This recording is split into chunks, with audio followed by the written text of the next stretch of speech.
Welcome to Drama Recaps. Today, we're diving deep into the suspenseful plot of the 2014 drama film, Who Am I? Beware, spoilers ahead.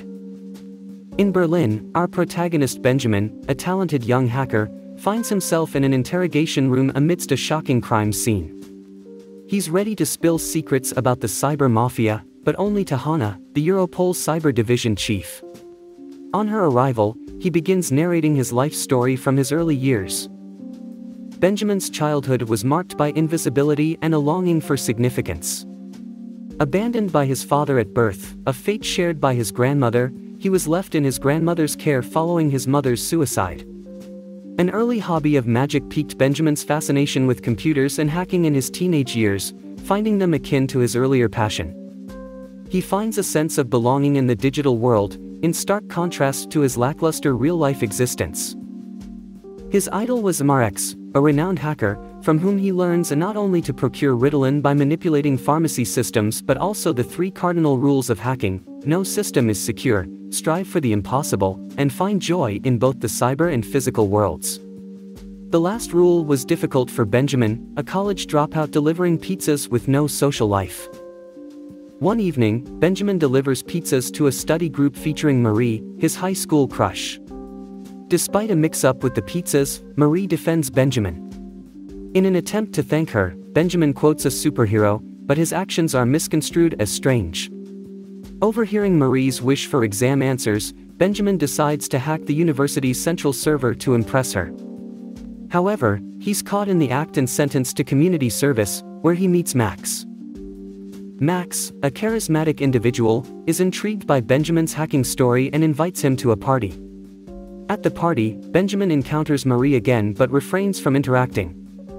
Max introduces Benjamin to Stefan and Paul, software and hardware experts respectively. Benjamin impresses them with a display of his hacking abilities, leading to an exciting escape with Max's group, including Marie, when the police arrive.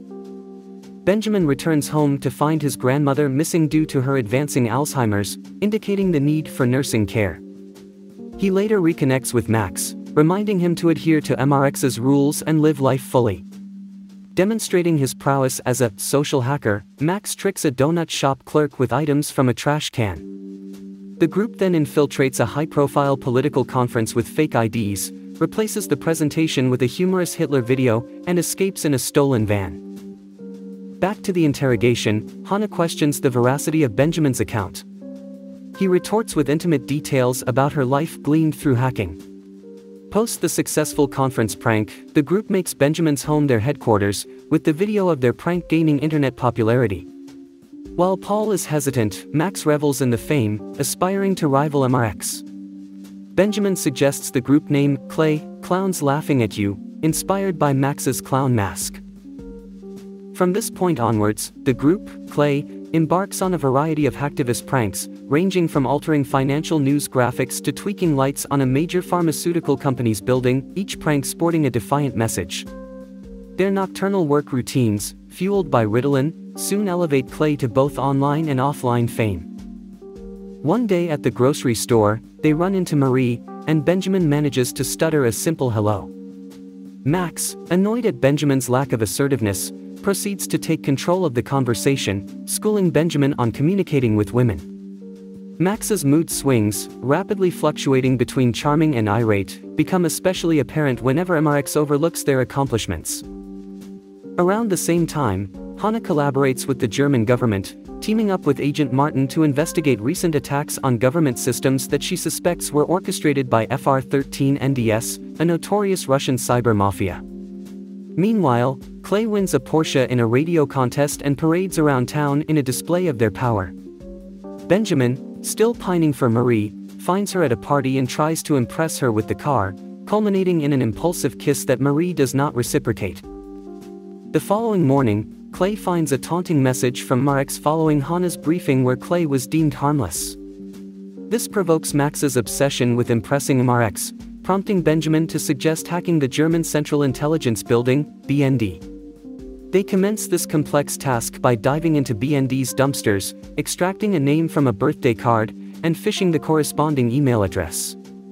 This infiltration grants them access to the workers' files and, consequently, the building access cards. The group successfully breaches BND, and every printer in the building spits out sheets bearing Clay's provocative message. In the evening, the group hits a club to toast their victory, running into Marie once again. Benjamin, emboldened by their recent success, makes another pass at Marie, only to find her with Max. Heartbroken and enraged, Benjamin rejects Max's attempt at a conversation later that night and divulges to MRX that he had purloined classified data from BND. In the wake of the BND prank, Hana's situation becomes precarious when a double agent infiltrating FR-13 NDS is killed after his identity is leaked through the stolen BND data. Consequently, Clay is labeled as a terrorist group. A heated argument ensues amongst the group, leading to Benjamin suggesting they turn MRX and FR-13 NDS over to the police. Their discussion is cut short by Marie's arrival, who expresses concern for Benjamin. Misinterpreting her concern as an insult, Benjamin accuses her of visiting for Max and banishes her, expressing regret over their acquaintance. Despite their rising paranoia, Clay decides to hunt MRX using a public network, inadvertently allowing Hana's team to pinpoint their location. With unexpected swiftness, Benjamin is granted access to MRX's private channel, where MRX welcomes him into the darknet, presenting him with a file detailing the next assignment. Benjamin manages to download the file just before Hana and a team of officers arrive, narrowly evading capture by hiding under a table. This close yet unsuccessful encounter with Clay results in Hana's suspension. The job MRX has for Clay involves sending malware, disguised as legitimate information or a Trojan, into the Europol system. Clay agrees to the task, planning to embed a second Trojan into the first, thereby revealing MRX's identity once he accesses the system post-mission. As they destroy hard drives to eliminate evidence, Max apologizes to Benjamin, confessing his own ignorance about computers. The group travels to The Hague to observe Europol's headquarters, finding their usual tricks futile. However, Benjamin spots an individual dropping their access card, seizing the opportunity to steal it. Late at night, when his friends are asleep, Benjamin decides to impersonate the owner of the card to infiltrate the building, planting a device to access the BND network. The following morning, Benjamin communicates with MRX via their private channel, intending to pass on the Trojan. However, MRX anticipates this move and activates Benjamin's computer camera, revealing Benjamin's identity to the darknet. This prompts Russian mobsters to hunt Benjamin through the city. He barely escapes, hiding in subway tunnels, but returns to the hotel to find his friends dead. Reflecting on his desire for anonymity and safety, Benjamin calls the police and requests Hana, offering crucial information in return for entry into the witness protection program. As Hana works to secure the deal, Benjamin reminisces about a cherished evening with Marie, during which they shared a kiss and he suggested they run away together. Martin expresses his skepticism about Benjamin's account, but Hana convinces him that Benjamin is their only chance to bring down MRX and FR-13 NDS.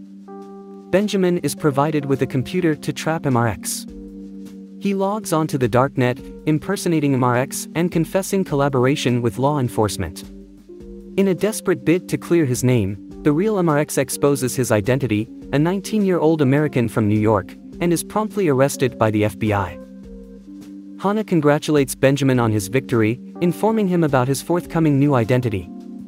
However, upon noticing a wound on Benjamin's hand that appears to be from a nail, she starts to question the veracity of his story. She embarks on an investigation, beginning with Benjamin's home where she discovers an empty box of Ritalin. She then meets with Marie, who denies recent contact with Benjamin and labels him as unstable.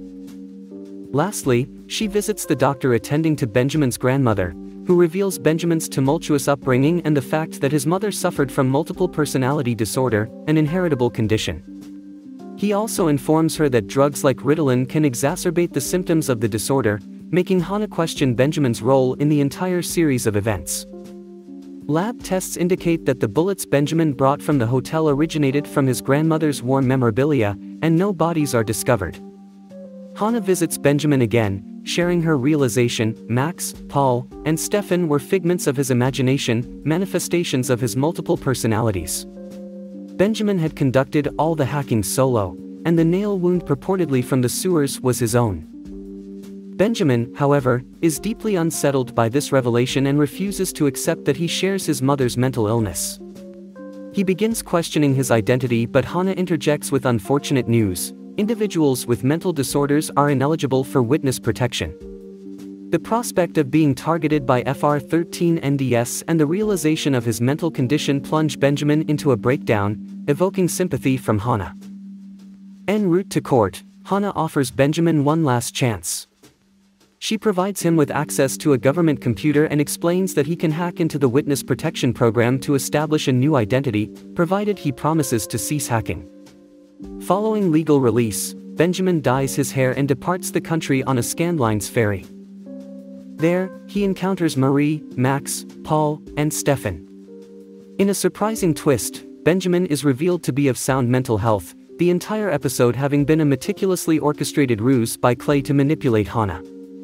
Post his evasion of the Russian mobsters, Benjamin had warned his friends about the danger of association with him, but they refused to abandon him and conspired to deceive Hana.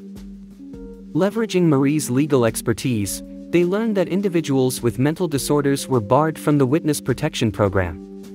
They intentionally created inconsistencies in their narrative, inflicted a corresponding wound on Benjamin's hand to mimic Max's, and utilized bullets from his grandmother's collection for added authenticity. Instead of registering himself in the witness protection program, Benjamin wiped his and his friends' records from the system, providing them with the opportunity to embark on a fresh, invisible life. In the meantime, during Martin's press conference celebrating their successful operation, Hana realizes the deception but smiles privately. She acknowledges the truth in Benjamin's words: they had indeed caught the most significant culprits, and she was now free to reclaim her position.